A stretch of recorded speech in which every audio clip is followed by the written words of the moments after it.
The Nikki Clarke Show, transforming lives one story at a time. If you would like to be a guest or become a part of our live studio audience or even to become a sponsor, just go to www.NikkiClarkeNetwork.com.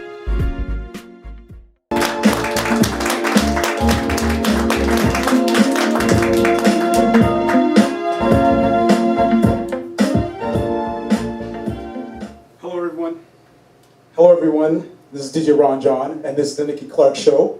So, I'm introducing the show today because Nikki is not here at the moment, but I have somebody joining me here, and I'm going to start off with the question, what time is it?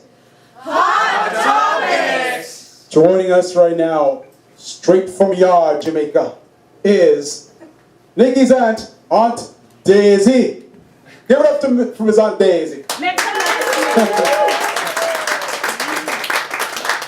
Alright.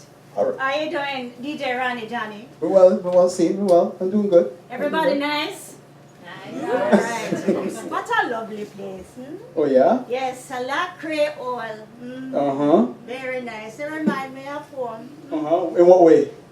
Just nice and comfortable. Oh yeah? Yeah, and the food tastes But good. It tastes wait, like dumplings. but wait, the it's food I have there. And yeah, but you see the weather out there getting cold. It's fall now. Well, you're not telling me. Look at you. Afraid of this cold. Oh, the mercy. Yes. Yeah. Okay. So what do we want to talk about today? We're going to talk about. Oh, I know what we could talk about. Something's happening today in this city.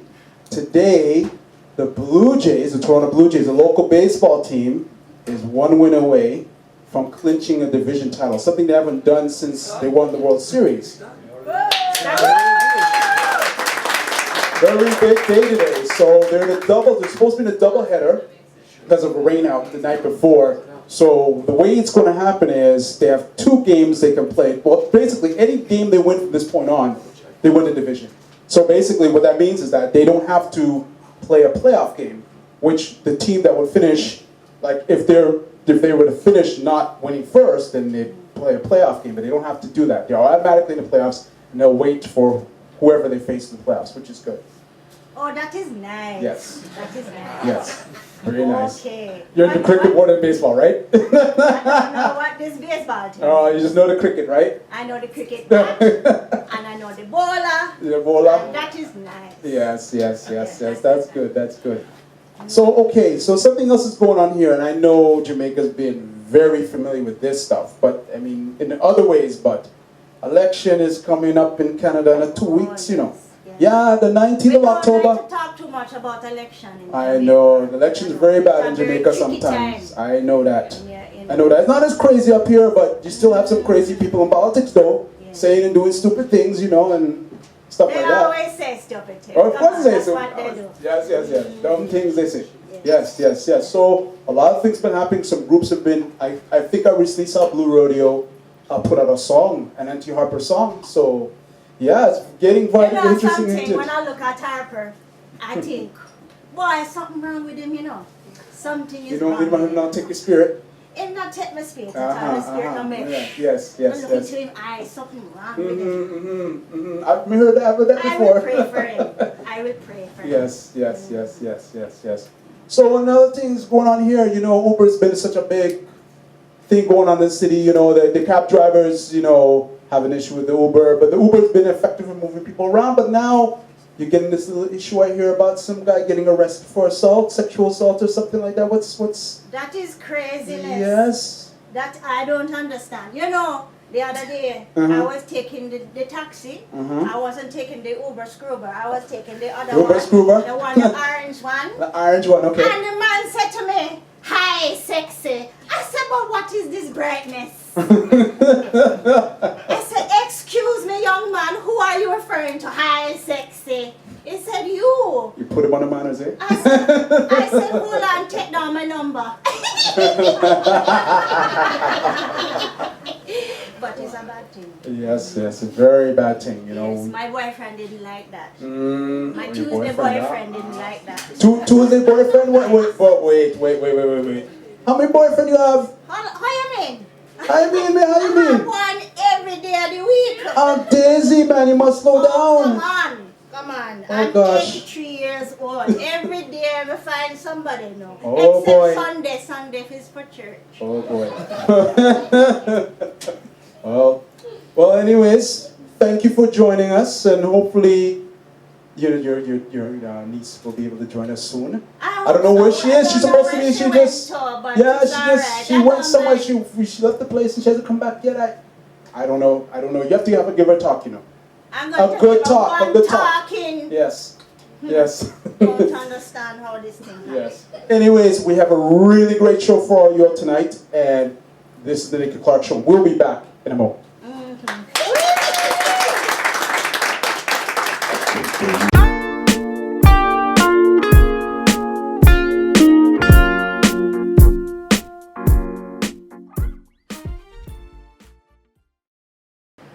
So one of the things I do a lot with my customers is helping them market with little or no money. So a lot of times we do a brainstorming session and create a list of ideas.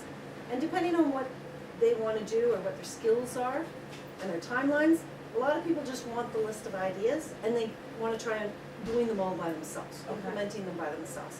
And other times people are like, oh, I haven't got a clue, can you actually do it? So in certain cases we'll run the trade show booth for somebody and do all the follow-up. In other cases, we just say, here's the correct trade show to go to. So when did you start Fit for Business? 10 years ago. That was 10 years ago. Just celebrated my 10th anniversary.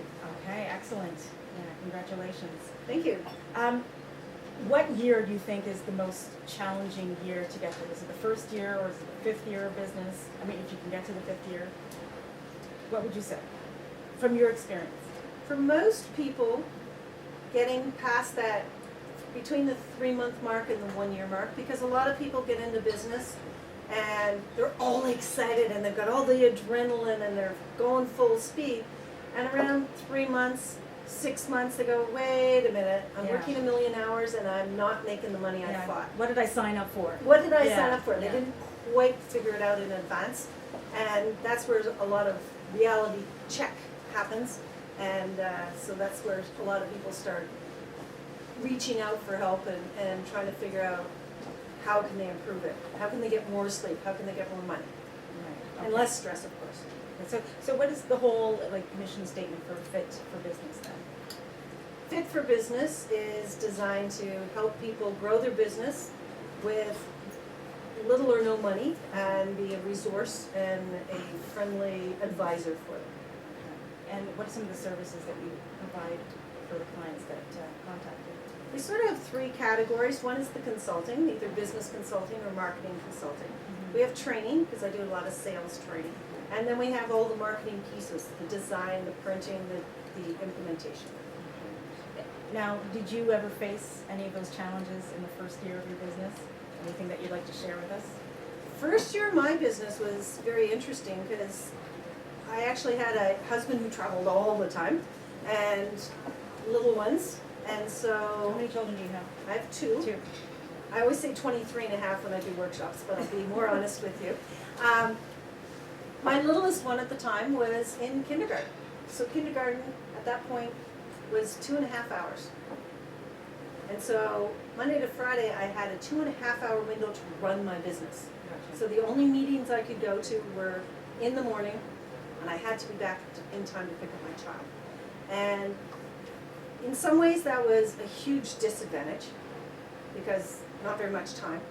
The other side was it was a huge advantage because it forced me to spend the afternoon and the evening making sure I had an appointment tomorrow. Right. So every week I had 5 appointments. When you have 40 hours a week or 80 hours a week, sometimes you actually don't focus on getting the next appointment. So that helped, that short window helped to really discipline you with your business. So I guess you took the same self-discipline when you had all this time, right? And your children moved on and... Exactly. Yeah. Okay.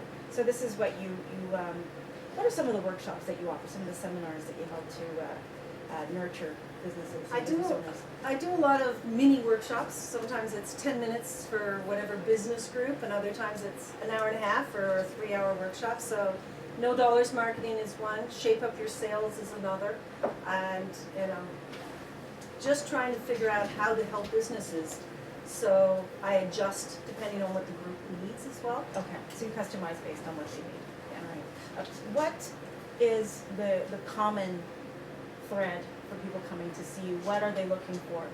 What kind of help do they need? Most people haven't really figured out who their target market is. They all think they know. They all say, oh, no problem, I got it figured out. It's ladies, they're over 40, they have kids, they have a job. But they haven't stopped to figure out if they're stressed out, or if they've got extra money, or if they've got a cleaning lady, or any of the other pieces of the puzzle that might help you market to them. Okay. So what are some ways that you can reach out to find out, who your market is? How can you interact with them? The first thing I'd suggest to everybody is do a survey of your current customers. So even if you've got 5 customers, do a survey to figure out who they are. Anything and everything you can find out about them. Mm-hmm. Which papers do they read? Are they on the internet? They might be on the internet all day, but they never use their credit card on the internet. That could be important information for you. Mm-hmm. Any questions about that person? Who else do they buy from? The other place you can do it is when you go out and market, if you ever have a booth somewhere, is actually do a mini survey, and that's how they enter your draw. So they end up on your mailing list, and they give you a pile of information to say, what are they looking for? That actually brings up a really good point. I don't, maybe people in the audience, and I know for myself, I've been invited to participate in, networking events, and I'm offered very generously a booth. But I think there's some good things that you can use with the booth, but is there like an etiquette that you can use all the time for booths? Is there a certain approach that you should have when you're given that opportunity, when you're trying to recruit new clients? Whether it's networking in person, or networking online, or when you have a booth, my philosophy is help the other people first. So even tonight, I brought a handout for everybody, which is $No marketing tips. Awesome. So when I have a booth, instead of saying, hey, do you want to buy from me? Yeah. I can say, would you like some marketing tips? Okay. And people are like, yes, thank you. And a huge number of people will save that. They'll save it longer than just the business card. So it's a different approach. It's how can I serve you instead of buy from me. Exactly. Yeah. Okay. All right. That goes over a lot. But I think people are smart. Most people are very informed when it comes to buying certain things, so they don't like to be sold, right? Exactly. So that approach is a little bit softer. So tell me about some of the upcoming events that you have. You've got I a actually workshop don't coming have up. a lot of events scheduled. I've got a couple of speaking engagements coming up. I'm in Ottawa this coming weekend for a conference. I've got another one in November.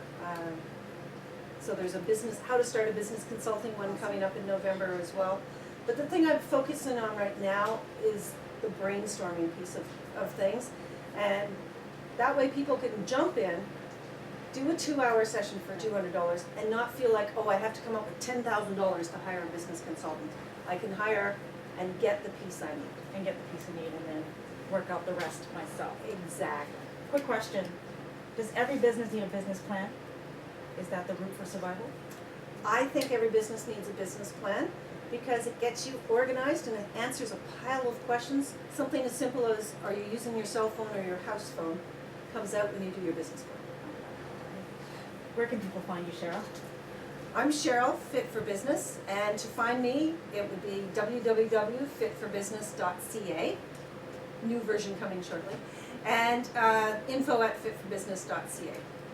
Cheryl, it's always a pleasure, and hope we can have you back for a third time. Cheryl Rankin, everybody. Fit for Business.